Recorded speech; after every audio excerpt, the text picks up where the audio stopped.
Hi అండి, అందరికీ నమస్కారం. Welcome to Sai talks.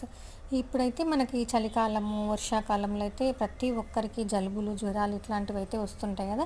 పెద్దవాళ్ళ మనమే చాలా చాలా ఇబ్బంది పడుతుంటాం కదా. ఇంకా చిన్నపిల్లలు, చంటి పిల్లలు అయితే చాలా ఇబ్బందిగా ఫీల్ అవుతుంటారు. కాబట్టి ఈ చంటి బిడ్డలకు కానీ, కొంచెం పెద్దవాళ్ళకి కానీ, ముసలి వాళ్ళకి కానీ అట్లా ఏ ఏజ్ ఉన్నా కూడా ఉపయోగపడే 2 చిట్కాలు అయితే నేను ఈ వీడియోలో అయితే చెప్పిన అనమాట.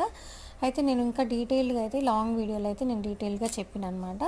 మనకి ఇట్లా చిన్నపిల్లల కఫంతో బాధపడుతుంటే మాత్రం తమలపాకు లైట్గా వేడి చేసి విక్స్ రుద్దేసి పూర్తిగా చల్లగైన తమలపాకును మనకి ఇట్లా ఛాతి పైన, చెస్ట్ పైన అయితే పెట్టేస్తే కొంచెం కఫం నుంచి వాళ్ళకైతే రిలీఫ్ వస్తుంది. తర్వాత బాగా ముక్కు కారే చిన్నపిల్లలకు మాత్రం ఇవి కొంచెం నెయ్యి తీసుకొని, మనం ఇంట్లో తయారు చేసిన నెయ్యి తీసేసుకొని ముక్కు కొనలకు కొంచెం రుద్దేస్తే మాత్రం 2 రోజుల్లో పూర్తిగా ముక్కు కారడం అయితే తగ్గిపోతుంది అనమాట.